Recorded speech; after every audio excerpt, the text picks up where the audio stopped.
नमस्कार, मैं हूं आपके साथ नम्रता। कहते हैं अगर आपके जरूरत से ज्यादा दुश्मन बन गए हैं तो समझ जाइए आप तरक्की की सीढ़ी चढ़ रहे हैं, और अगर आपके दुश्मन भी आपकी तारीफ करने लग जाएं तो ये समझिए कि उन्हें अब आपकी ताकत का एहसास हो गया है। कुछ ऐसा ही प्रधानमंत्री नरेंद्र मोदी के साथ हो रहा है।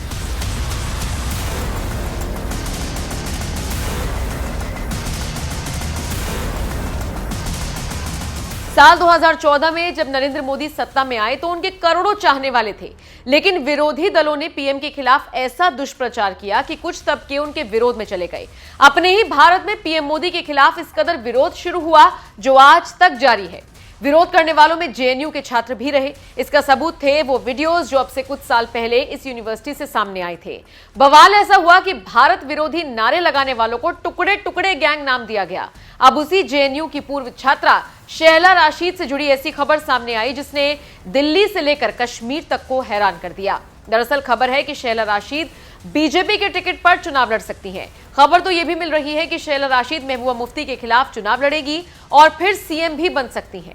अब ये सब होगा कैसे, ये बड़ा सवाल है, और गौर करने वाली बात यह भी है कि बीजेपी शैला पर इतना बड़ा दांव क्यों लगाएगी। देखिए, इसमें कोई दो राय नहीं कि शैला राशिद मोदी विरोधी बयानों की वजह से देश ही नहीं बल्कि विदेशों में भी सुर्खियां बटोरती आई है।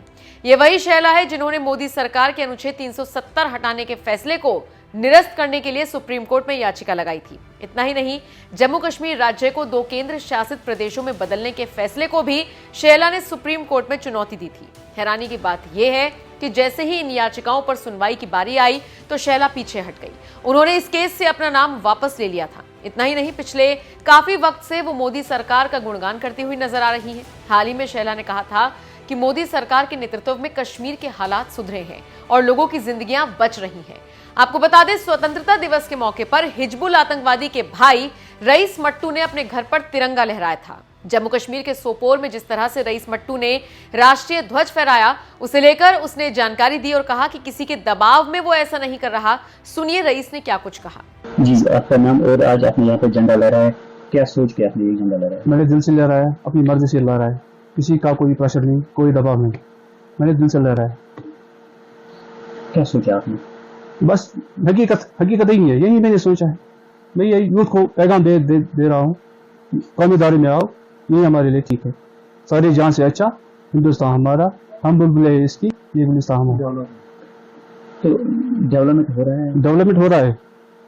डेवलपमेंट मैं पहली बार आज दुकान पर बैठा हूँ 14 अगस्त, वरना मैं बंद होता था 2 दिन 3 दिन। जो पॉलिटिक्स थी, पिछली पॉलिटिक्स, वो गेम खेल रही, हम गरीब लोग इसमें पीस रहे।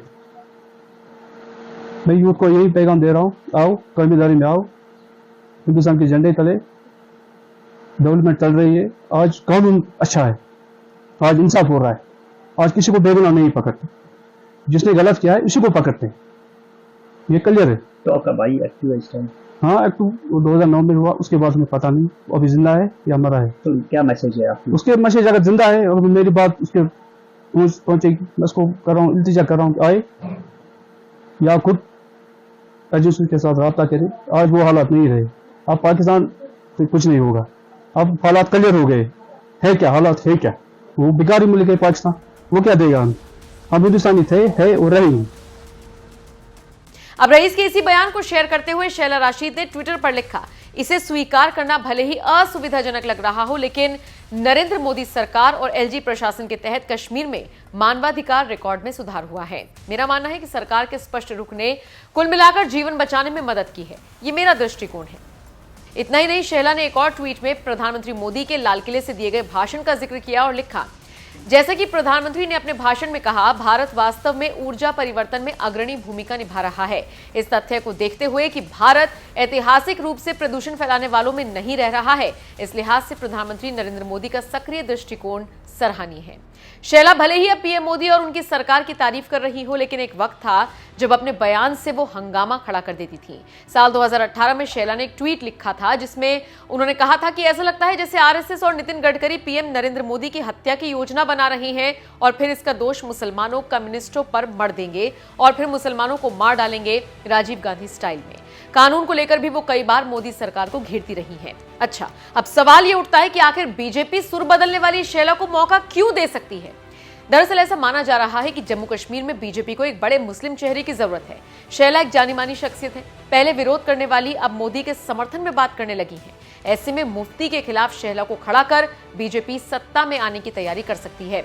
इसी को लेकर पत्रकार अभिषेक उपाध्याय ने ट्वीट करते हुए लिखा, क्या शैला राशिद बीजेपी के टिकट पर कश्मीर से चुनाव भी लड़ सकती हैं? सोचिए, अगर ये शैला बनाम महबूबा मुफ्ती हो जाए तो ये मुकाबला 2024 का सबसे दिलचस्प मुकाबला हो सकता है।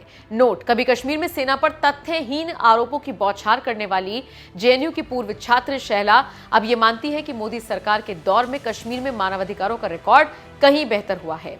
बहरहाल शैला के सुर अचानक क्यों बदले हैं और क्या वाकई बीजेपी उन पर बड़ा दांव लगाएगी, ये तो आने वाला वक्त ही बताएगा। फिलहाल आप इस खबर पर क्या राय रखते हैं, कमेंट करके हमें जरूर बताएं।